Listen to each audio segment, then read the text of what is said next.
Bonjour à tous, alors aujourd'hui on continue le cours. Alors sur la loi exponentielle, vous aviez à démontrer dans le défi que je vous ai mis aujourd'hui que l'espérance de x était égale à 1 sur lambda.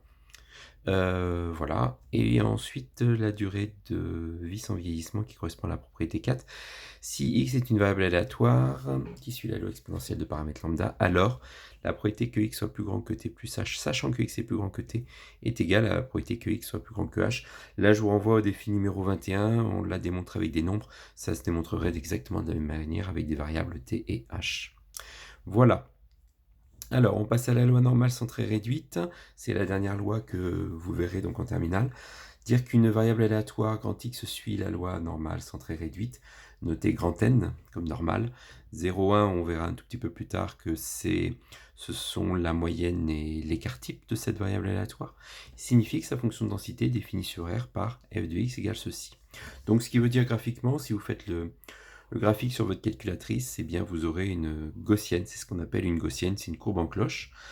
La fonction est bien positive, on voit bien qu'il n'y a que des nombres positifs.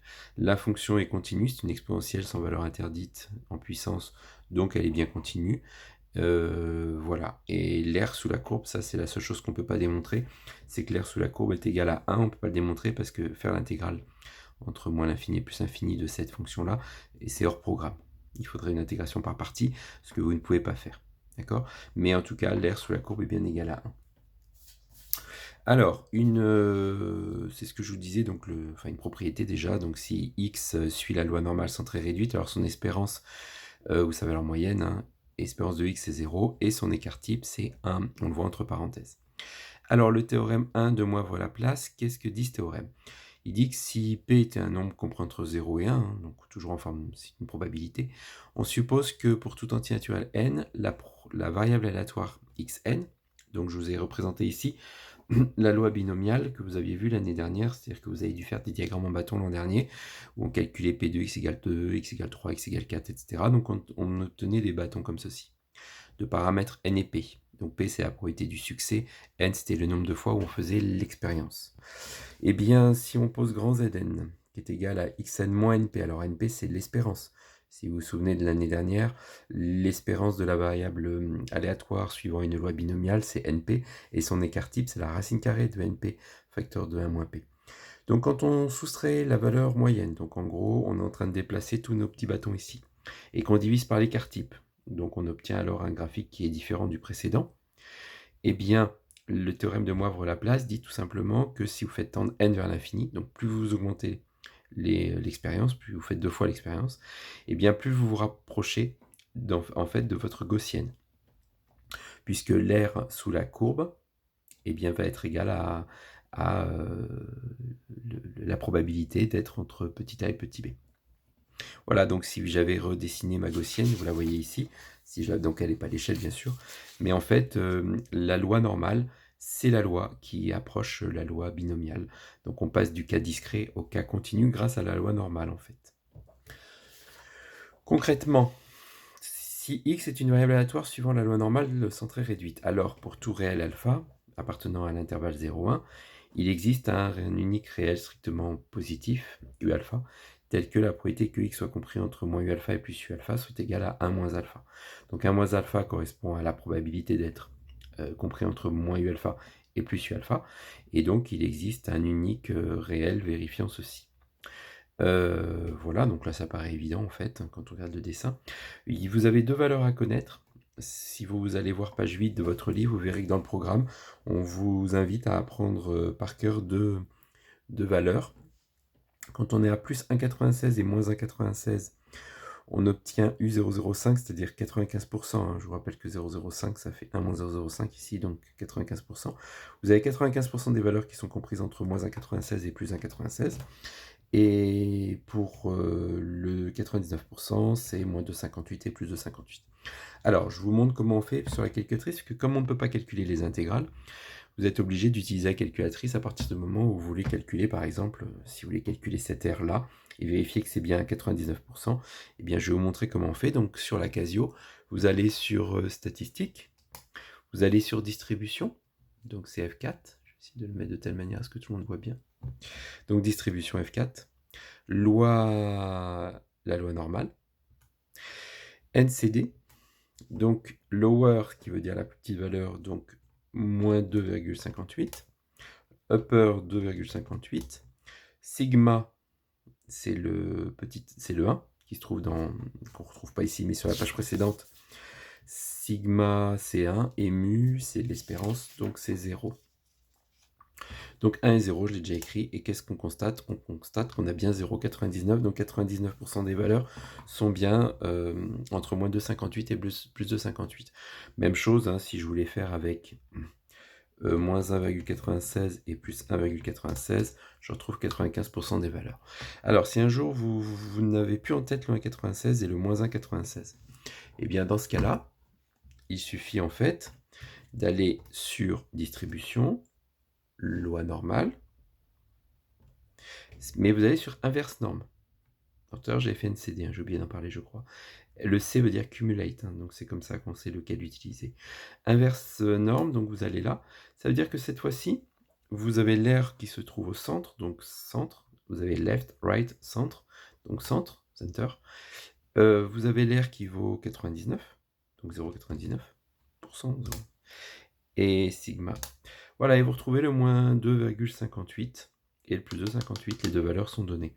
Même chose, si je veux 0,95, j'obtiens moins 1,96 et plus 1,96 quand on arrondit. Voilà, ce qui permet de retrouver les valeurs si vous les avez oubliées, mais normalement elles sont à connaître, je pense à ceux qui passeraient un oral.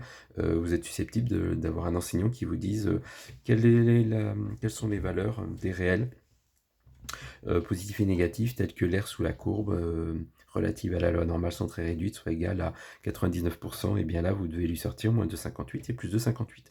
Mais si vous avez un oral sur les probabilités, les lois de proba, à vous de rechercher les valeurs avant de passer votre oral, pendant les 20 minutes de préparation. Alors, passons dans le vif du sujet, parce que c'est plutôt la loi normale qui nous intéresse et non pas la loi normale centrée réduite. Mais on a besoin de la loi normale centrée réduite pour faire la loi normale. Donc, soit mu un nombre réel et sigma un nombre réel strictement positif, la variable grand X suit la loi normale, notée grand N mu sigma carré, si et seulement si, quand on fait ce changement de variable, donc on retire mu, on divise par sigma, c'est toujours le même changement de variable, ça suit la loi normale centrée réduite. Alors vous avez bien conscience, bien sûr, que ça, cette loi normale est plus importante que l'autre, puisque avoir une variable aléatoire qui a une moyenne de 0, c'est assez rare. Les températures, par exemple, certes, mais enfin, si vous regardez, par exemple, la taille des êtres humains ou des pieds, vous avez rarement une moyenne égale à 0. Par contre, vous pouvez très bien avoir une moyenne égale à mu et un écart type égal à sigma. Donc, si x suit la loi normale de paramètres mu et sigma carré, alors on met dans la parenthèse, en général, enfin, toujours, mu et sigma carré, donc on met la variance et pas l'écart type. Mais nous, on aura plus besoin de l'écart type dans les exercices. Alors, son espérance mu et son écart type est sigma. Faisons du concret. Donc, la taille d'un homme est une variable aléatoire qui suit la loi normale mu de paramètres, n, pardon, de paramètres mu et sigma carré. D'après la dernière étude statistique en France, on sait que 37% des hommes mesurent moins d'1m73 et 20% des hommes mesurent plus d'1m80. Alors, l'objectif de cet exercice est de retrouver mu et sigma. Alors, quand vous avez ce genre d'exercice, le plus simple déjà, c'est de représenter graphiquement en utilisant une gaussienne. Donc en fait, vous avez la gaussienne qui est représentée ici, avec la taille des êtres humains. Alors bien sûr, elle n'est pas à l'échelle, puis surtout on ne va pas dans les négatifs. Hein. Donc j'ai fait une gaussienne juste pour que vous habituiez à faire ce genre de gaussienne. Donc le mu, ça va être le sommet de notre gaussienne. D'ailleurs, si on vous demande un jour quelle est la probabilité que x soit plus grand que mu, il faut répondre 50%. Et probabilité que x soit inférieur ou égal à mu, 50%, on a 50% de chaque côté. Alors, en fait, voilà, on représente ça comme ceci. On sait dans l'exercice que 37% des hommes mesuraient moins de 1m73. Donc déjà, on sait que la valeur moyenne sera plus grande, puisqu'on est à 50% ici. Donc si on en a que 37%, on sait très bien que la taille moyenne sera plus grande qu'à 1m73. J'ai tout mis en centimètres. Et on sait que 20% des êtres humains, enfin pardon, des hommes, ont une taille supérieure, enfin, 20% des hommes ont une taille supérieure à 1m80, donc à 180 cm. Alors, si on appelle x la variable aléatoire relative à la taille des hommes en centimètres, x suit la loi normale, mais ça on vous le dira dans l'énoncé, de paramètres mu sigma carré. Si on fait un changement de variable, on retire mu, donc ça veut dire que notre courbe se déplace ici à droite, puisqu'on a retiré mu. Donc vous imaginez toutes les valeurs ici, on leur retire mu. Et on divise par sigma, donc on a un peu un écrasement. Alors mon dessin n'est pas du tout à l'échelle, puisque en fait, il faut savoir que les deux aires normalement sont les mêmes. Donc on aurait quelque chose plutôt qui ressemblerait à une cloche plus fine peut-être, et ici beaucoup plus aplatie par exemple. En tout cas, les deux aires doivent être les mêmes, puisque vous savez que pour être une fonction de densité, il faut que l'air soit égal à 1 sous cette courbe-là et sous celle-ci. Donc on a fait notre changement de variable. On a une aire qui est égale à 1 sous les deux courbes qui sont ici. Eh bien, x, qui est plus petit que 173, est égal à 0,37, puisqu'on me dit qu'il y a 37% des hommes qui ont une taille inférieure à 173. Si j'enlève mu, ça ne change pas ma probabilité, puisque je me suis décalé.